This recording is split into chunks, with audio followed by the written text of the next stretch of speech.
The search party found him. We found him. The police didn't do anything. His family making a grim discovery. Friends and family finding a loved one's body days after he disappeared.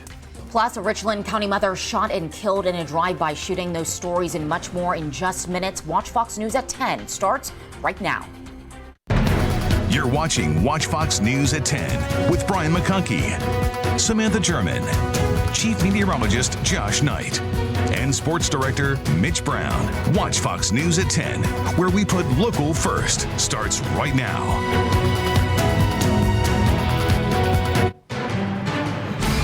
Breaking just into the Wachfox Content Center, Orangeburg County deputies looking for a man that they say tried to take a child, also pretended to be a police officer in the Cope area. Now, deputies say they got a call from a person who lives on Oakland Road saying a man approached her grandchild while that child was playing on a swing set. Now, the grandmother says he was an older white man in a red minivan.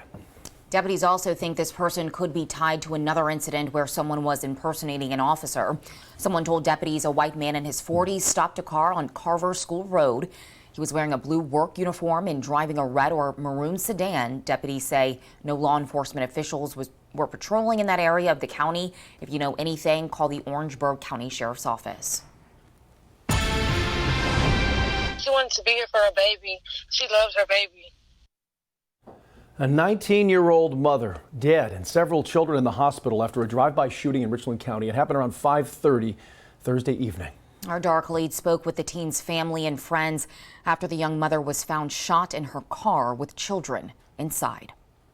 No, her niece, she got to love her niece. You know, she was just that person. She was the life of the party. You know, like go over there. She was always happy. She was always in good spirit. You know, I just hate that happened to her, man. Richland County deputies say a 19-year-old woman died on Thursday after being shot in the upper body on Charleswood Drive. There were several children with her in the car.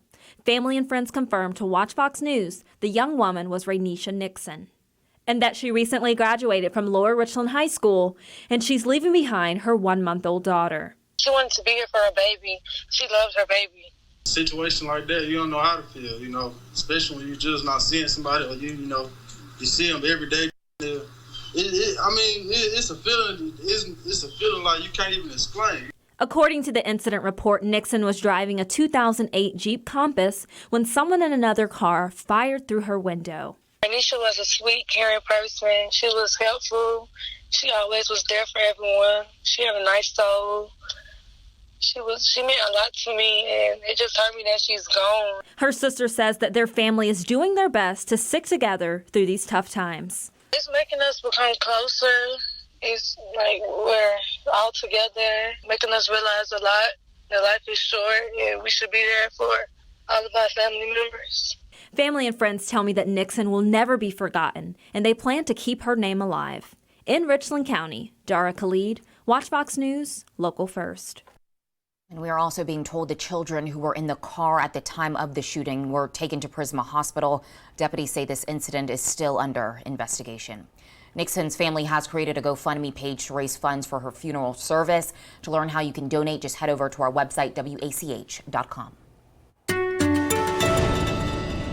And good evening to you. I'm Chief Meteorologist Josh Knight. We are tracking our next weather maker. Managed to dry out for most of your Friday evening, but there's a lot of moisture down here in a storm system that will be developing, bringing rain in here for us tomorrow. Now, there are a few showers that are sneaking in a little bit farther north in Georgia. Let's work our way back over there real quick. Not out of the question, we could see a little bit of light rain move in overnight, but for most of us, not a lot is going to materialize out of that. Still 50 degrees in Columbia right now, but 43 in Winsboro, generally farther north and northwest tonight. Temperatures could get down close to the freezing mark. Meanwhile, just into the 40s on the southeastern portion of the Midlands. Tomorrow starts off dry. That's your time frame if you want to run any errands or get out and about and do anything. By the afternoon, really anytime from about 2 o'clock on, could be looking at some rain, and some of it will be heavy. We'll take a closer look on your future watch coming up. The search party found him. We found him. The police didn't do anything. Well, a parent's worst nightmare, finding a missing son dead. That was a reality today for a Fairfield County family. Our Saskia Lindsay was the only one there when family members made that grim discovery and has that story tonight. The 5-day search for 22-year-old Gabriel Brisbane has tragically come to an end after his family found his body in an abandoned mobile home. Family members say they received a tip that Brisbane could be near a mobile home complex on US 321 in Fairfield County, and that's where they made the grim discovery. Wachfox News was the only crew on the scene when Brisbane's family, including his mother, found his body. Shortly after, Fairfield County investigators showed up. Brisbane's family devastated and frustrated with investigators on the case, telling us they don't believe enough was done. The search party found him. We found him. The police didn't do anything. Brisbane's family says they told police about the tip they had received, but investigators told us they had not yet searched the area. Had the police listened and came and checked this area, you would have been found out what we found out today. And just that morning, Brisbane's family still hopeful that he would be coming home as they began day 5 of their search. We're going to search these woods, of course, any abandoned buildings that may be here. Further down there's an abandoned mobile home lot so we're going to search that area also. But minutes after the discovery, Fairfield County deputies would only confirm that Gabriel Brisbane was found dead. The coroner has not yet told us the cause of death. Reporting in Fairfield County, Saskia Lindsay, Wachfox News, Local First. Now, we've talked to several local teachers who are concerned about the governor's new demands before educators can get the coronavirus vaccine. Some tell us while they want to go back to 5-day-a-week in-person learning, there are other issues they have to address first. Things like implementing social distancing in a packed classroom and the length of plexiglass, as some students are taller than the protective sections. Now, we did take these concerns to the governor and asked what he's working on with education officials. Here's what he had to say. Those kind of things are very small problems that can be easily overcome.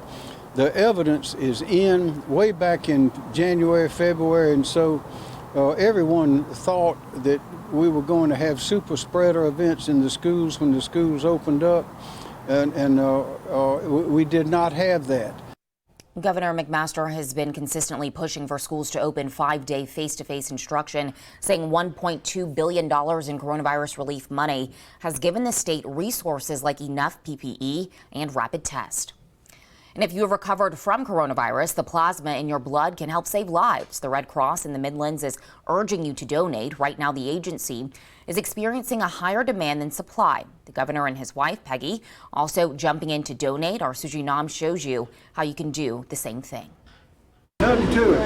Governor Henry McMaster and First Lady Peggy spent their Friday afternoon donating convalescent plasma, what researchers say can help combat the virus. Now seemed like a good time to do it, and so here we are. And I know the Red Cross always needs blood or plasma, so we want to do our part. Experts tell us the antibodies can attack the virus, helping patients in ICU units across the state. And now they're experiencing about a 250% increase in demand for plasma since October. We're replacing orders within 24 to 48 hours, so it's key to know that they're not sitting on the shelf too long. In South Carolina, officials have collected about 2,600 units of plasma, almost 1,000 donations here in Columbia. Each donation can help up to 4 patients. It draws the plasma out of your arm, but it also replaces the red blood cells. And also your your platelets back in with saline. And if you're eligible to donate, you can do so every 7 days for up to 3 months. This process takes longer than donating blood. You must sign up online and take a screening test before you can walk into the donation center. For all of the information on whether you're eligible to donate plasma and how you can do so, head on over to our website at wach.com. In Columbia, Suji Nam, Wachfox News, Local First. A 14-year-old Orangeburg County boy was shot and killed while sitting on his porch in October. You're taking a look at Tyler Benjamin. Well, tonight his family is still searching for answers. Our Kelsey Sanchez talked to the family about that shooting, where there still hasn't been an arrest. I ain't better, but I'm trying. 4 months and still no answers about who shot Maurice Livingston's little brother, Tyler Benjamin. Ain't gonna never be the same. The 14-year-old was shot and killed outside his Orangeburg home in October. His brother was next to him when it all went down. We been out here, just chilling. Then gunshots. Gunshots, we running for our life. We don't know what to do. Maurice says he has no idea why someone would take his brother away from him, but just misses him. I've been his guardian. Like, he looked up to me. Maurice hopes someone comes forward soon so his family can have some peace. Hurt. That's all I don't even know how to put it because nobody telling me no information on they got something, the investigation, nothing. Despite this, he's still holding on to hope. Keep their hopes up for justice. That's it. In Orangeburg County, Kelsey Sanchez, Watch Fox News Local First. Well, if you know anything about that case, you're asked to call the Orangeburg County Sheriff's Office or Crime Stoppers at 1-888-CRIME-SC. Well, still much more ahead tonight, including the fight over in-person learning or virtual. The question about when it's safe for schools to reopen still remains. Our investigative reporter takes a closer look at where federal officials stand on this issue. Plus, the race to vaccinate thousands across the state continues, but some people still on waiting lists right now. Find out the new concerns state health leaders have tonight.